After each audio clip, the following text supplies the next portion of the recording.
Yo, what's up? I've just been talking to some vegans and regular human beings here on YouNow who have actually been asking me some really interesting and meaningful questions spontaneously, and I decided to turn on the camera to record this one. Um, One question I just got is, realistically, you won't live forever, and things won't change in your lifetime. So that's why I ask where your motivation comes from. Okay? My answer to this is in some ways simple, in some ways childishly simple, but it's deep and it matters. I'm someone who has a robust background in philosophy, European philosophy, Buddhist philosophy, but philosophy working from books. I've read Aristotle and I've read Thucydides. I've read the ancient Greeks. I've read the 19th century Germans. I do have a very robust background in philosophy. And one of the problems with people who have that kind of academic background and who maybe think about politics and philosophy in a sophisticated way is that you can lose sight of some of the simplest and most fundamental factors. Exactly in answering this kind of question. You know what? Doing good does not have an end goal. Trying to be a good person, trying to do the best you can, it actually doesn't rest on outcomes. Doing the right thing for the right reasons, like being vegan as an individual, making the decision, I'm going to carry this weight. I'm going to deal with this burden day after day after day, even though I probably can't save the life of a single animal, even though within my lifetime I'm not going to see the slaughterhouses closed down, even though I'm probably never going to see the kind of cultural change I might fantasize about other people gaining this sensitivity, this sense of responsibility, and resolving to do the right thing for the right reasons. Doing the best you can, it's something we teach children and that we tend to forget as adults. And you may forget it in a miasma of politically and philosophically sophisticated concepts, or you may forget it amidst the cynicism and stress of your work life and your responsibilities as an adult. But that really is what it comes down to. What is it that motivates me to try my best, to try to be a good person, to try to make a positive change in the world, when in a sense you can't, in terms of the outcomes that veganism is hoping for. In a sense, when the end goal, there is no utopian project here for me.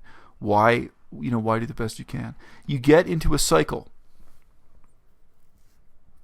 Doing the best I can is part of who I am. And who I am is doing the best I can. My morality isn't separate from who I am as a person.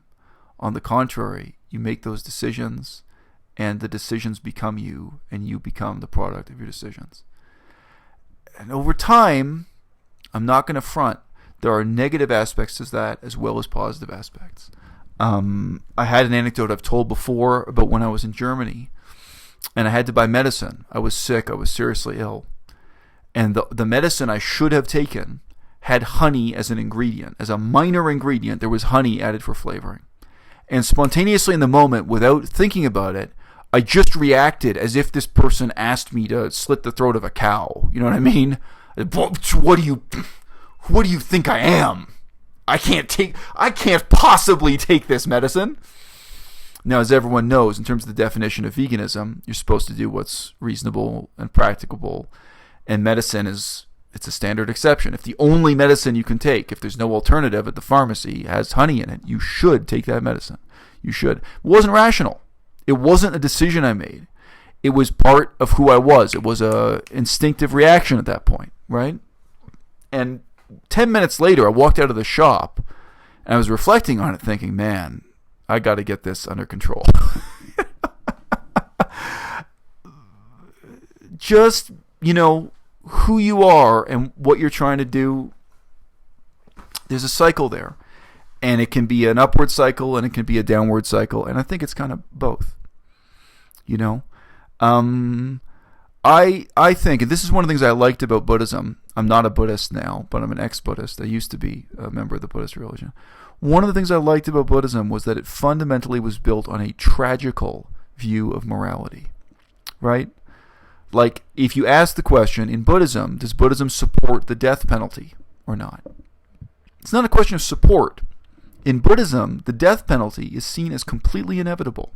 In the Pali Canon, in the real Buddhist philosophy, the real Buddhist canon, they say as long as there are kings, there are people who are going to be tortured to death, tortured and executed. That was completely normal in ancient India and medieval India.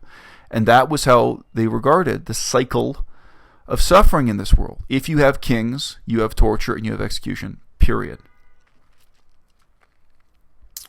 There was no sense that in the future people could build a utopia or a better society without slavery. Slavery was bad. What's Buddhism's position on slavery? It's bad, but they regarded it as totally inevitable. And their response to that, Buddhism, this is a kind of dangerous distraction, was to say, okay, the world is bad. The world is always going to be bad. Withdraw from it. Transcend it. Be something better. Be a Buddhist monk. And that is the exact opposite of the conclusion I came to. I think the world can improve. The world can change, and the world can get worse too. Don't withdraw. Don't avoid it. Don't transcend it. Confront it. Engage with it. Plunge deeper into it. And I'd say that whether we're talking about Cambodia, or we're talking about Laos, or we're talking about Canada. Whether we're talking about issues as hopeless and depressing as drug addicts or the meat and dairy industry or, some of the civil wars and international wars that have gone on for decades and decades and seem to have no horizon, have no hope in sight. I'm a nihilist. I'm a pragmatist. I'm a realist. For me, as one powerless individual, it's true, as Kim asked in her question, there's only so much you can do. And maybe, in a sense, in terms of outcomes, maybe there's nothing you can do. But you can still do the best that you can. You can still become the best person that you can. Outcomes matter. I've said that on this channel many times. How many cows get their throats slit? It matters. The ecological impacts matter. The animals getting killed matters. Outcomes matter. But at the end of the day, the product we're debating and disputing here on YouTube right now. As Marcus Aurelius said, the question is whether we are to be sane or insane.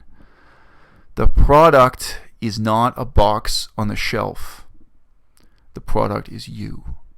The reason why I get on here every day and ask you to make different choices as a consumer, different choices as an activist, is because I want you to change who you are and who you become. The product may be, in some abstract sense, eventually a better society, a society in which people take more responsibility for the outcomes of their actions, a society that cares more about ecology, ethics, animal rights, etc. Maybe 50 years from now, maybe 100 years from now. Maybe in that sense we can win.